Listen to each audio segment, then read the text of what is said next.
মানে আল্লাহর নাম নিলেই যে সেটা ভালো হয়, আর ক্ষেত্র বিশেষে অনেক সময় আল্লাহর নাম থাকে না উপরে, তারপরও সে কাজ ভালো হয়। কথা বলতে পারছেন? একজন মোমেন, যেটা আল্লাহ রাসূল বলছেন যে মোমেন সে একটা জীব জানোয়ার জবে করার সময় ভুলে বিসমিল্লাহ বলে নাই, কিন্তু সে যেহেতু মোমেন তার অন্তরে বিসমিল্লাহ আছে, সে মনে নাই, কাজে এই জন্য ওই পশুটা হারাম হবে না। কিন্তু ইচ্ছাকৃতভাবে যদি কেউ স্মরণে থাকা সত্ত্বেও যদি অস্বীকার করে, বিসমিল্লাহ না বলে জবে করে, তো সেটা হারাম হবে। তো এভাবেই কতগুলো বিষয় কোরআন থেকে যে শেখার যে বিষয়গুলি আসে, আমাদের দৈনন্দিন জীবন এবং সামাজিক জীবনে যে সমস্যাগুলি আসে, এগুলি আমরা সব কোরআনে অনুসন্ধান করলে পাবো। এর একটা দৃষ্টান্ত আপনাকে বলছি। আমাদের কিছু আলেম, যারা সমাজের প্রথম শ্রেণীর আলেম বলে গণ্য, তাদেরকেও বলেছেন যে জুলাই সনদে বিসমিল্লাহ নাই, কাজেটা সমর্থন করা যাবে না। এখন এইটার কোরআন এইটা সম্বন্ধে কী ফয়সালা দেয়, সেটা আমি কোরআন থেকে আপনাদেরকে বলবো। কোরআন থেকে, আল্লাহ রসুলের জীবন থেকে। দুইটা জিনিস হলো আমাদের ক্রাইটেরিয়া, আমরা এটা এই দুই জায়গার থেকে আমরা বের করবো আমাদের সব কর্মসূচি। যেহেতু আল্লাহ রসুল সম্পর্কে কোরআনে আল্লাহ বলেছেন, লাকাদ কানা লাকুম ফি রাসূলিল্লাহি উসওয়াতুন হাসানাহ, যে তোমাদের জন্য উত্তম আদর্শ রয়েছে রাসূলের জীবনের মধ্যে। এখন দেখেন, হুদায়বিয়া সন্ধি স্বাক্ষরিত হবে, দুই পক্ষের অনেক কথাবার্তা, আপনারা সূরা ফাতহার আগে তাফসীর শুনেছেন। সন্ধির জন্য মানে একটা কথাবার্তার সিদ্ধান্ত হলো যে আমরা 3টা শর্ত করব মাত্র। কি? মুসলমানরা এবং আমরা মক্কার কুরাইশরা 10 বছরে যুদ্ধ করবো না, 10 বছরের জন্য আমাদের সিজফায়ার থাকবে, যুদ্ধ হবে না। এবছর মুসলমানরা ফিরে যাবে, তাদেরকে কাবা ঘরে প্রবেশ করতে দেওয়া হবে না। আগামী বছর 3 দিনের জন্য তারা এখানে আসবে, 3 দিনের জন্য আমরা তাদের জন্য হেরেম মুক্ত করে দেব, তারা তওয়াফ করবে, কাবা ঘরে অবস্থান করবে, তারপর চলে যাবে। 3 নম্বর হলো, এই সন্ধি স্বাক্ষরিত হওয়ার পরে মক্কার আর কোনো লোককে মদিনায় আশ্রয় দেওয়া যাবে না। মদিনার কোনো লোক মক্কা থেকে কোনো লোক মদিনায় হিজরত করবে না। যারা আছে তারা যে যেখানে আছে সেখানে থাকবে। হ্যাঁ, মদিনায় যারা হিজরত করে গেছে আমাদের ভয়তে, অত্যাচারে, তারা যদি মক্কায় ফিরে আসে তা আমরা তাদেরকে আশ্রয় দিব, কিন্তু মদিনা আলারা আমাদের লোক আশ্রয় দিতে পারবে না, মুসলমান হলেও না। এই 3টা কথার উপরে সোহাইল ইবনে আমর, আবু জাহেলের বড় ছেলে, সোহাইল ইবনে আমর আবু জাহেলের বড় ছেলে, সেইটা সই করবে। যেহেতু আবু জাহেল তো নাই, তো বদর যুদ্ধে মারা গেছে। এখন এইটায় হযরত আলী রাদিয়াল্লাহু আনহু লিখলেন উপরে বিসমিল্লাহির রহমানির রহিম, তারপর নিচে এই কথাগুলি।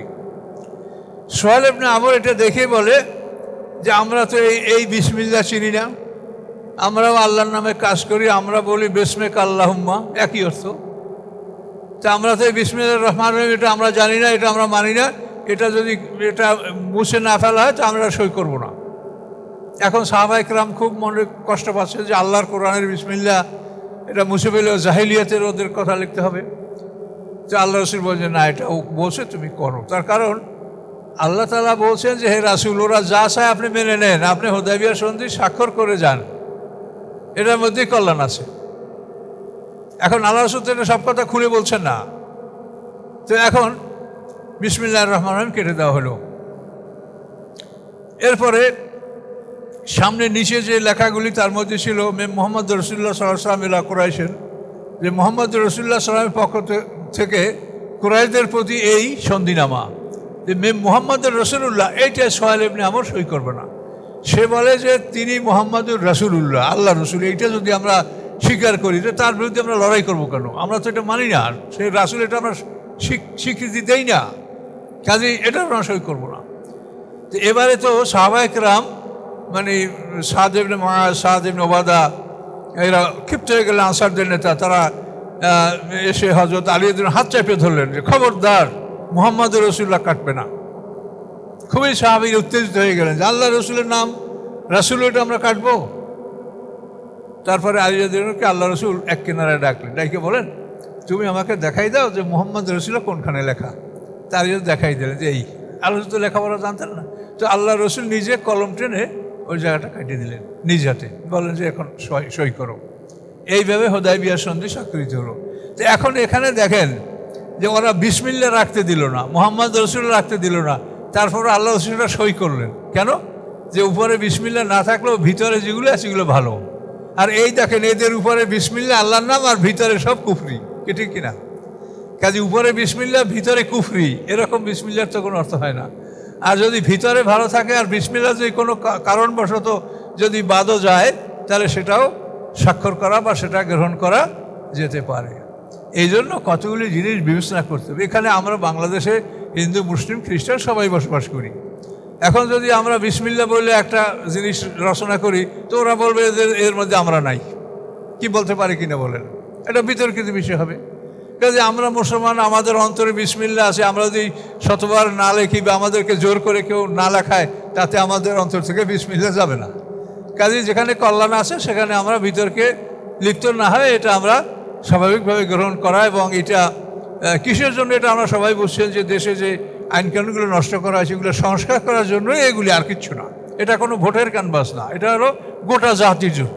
যে দেশে যদি ভবিষ্যতে আইনকানুন ঠিক না হয়, তত্ত্বাবধায়ক সরকার ফিরে না আসে, এতে মানুষের এত কষ্ট করে এত জীবনের বিনিময়ে যে এই দেশটাকে মুক্ত করলো, এটা আবার যেই হয়ে যাবে।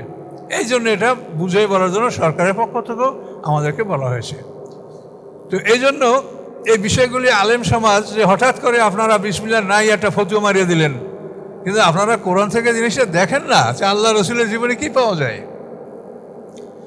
আল্লাহ রসুল যখন নাজরানে দাওয়াতি চিঠি দিয়েছিলেন, এটা মক্কা বিজয়ের পরে, তো নাজরানে যখন দাওয়াতি চিঠি দিয়েছেন আল্লাহ রসুল, তখন সেই চিঠির উপরে আল্লাহ রসুল বিসমিল্লাহির রহমানির রহিম লেখেন নাই। তিনি লিখছেন বিসমিল্লাহির রব্বি ইব্রাহিম ও ইসহাক ও ইয়াকুব আলাইহিমুসসালাম। বিসমিল্লাহে আল্লাহর নামে। কোন আল্লাহ? যে আল্লাহ রব্বি ইব্রাহিম, ইব্রাহিম আলাইহিস সালামের রব, ইসহাক আলাইহিস সালামের রব, ইয়াকুব আলাইহিস সালামের রব। এইটা লিখলেন বিসমিল্লাহির রব্বি ইব্রাহিম ও ইসমাইল ও ইসহাক আলাইহিমুসসালাম। তার কারণ ওরা ইব্রাহিম আলাইহিস সালামকে মানে। খ্রিস্টানদের জাতির পিতা ইব্রাহিম আলাইহিস সালাম, আমাদেরও জাতির পিতা ইব্রাহিম আলাইহিস সালাম। নাজরানি লোকগুলো খ্রিস্টান ছিল। এই জন্য আল্লাহ রসুল বিসমিল্লাহির রহমানির রহিম না লিখে লিখলেন কি বিসমিল্লাহির রব্বি ইব্রাহিম ও ইসহাক ও ইয়াকুব আলাইহিমুসসালাম। তাহলে দেখা গেল যে আসলে মূল উদ্দেশ্যটাকে অর্জন করার জন্য আপনাকে কিছু ছাড় দেওয়ার বিধান কোরআনে রাসূলের জীবনে পাওয়া যায়। কাজে আমরা এই সমস্ত ব্যাপারে যদি কঠোর হই, তাহলে যে আমাদেরকে বলে যে অর্থোডক্স মুসলিম, গোঁড়া মুসলমান, তাহলে এই গোঁড়ামির মধ্যে আমরা ঢুকে পড়বো। এই জন্য আলেম ওলামারা যারা কথা বলবেন তাদেরকে সতর্ক হয়ে কথা বলা উচিত, এবং প্রতিটি ক্ষেত্রে দেখা উচিত যে এই বিষয়টা আল্লাহ রসুল তার জীবনে এই সমস্ত বিষয় কোনো সিদ্ধান্ত বা সমাধান আছে কিনা।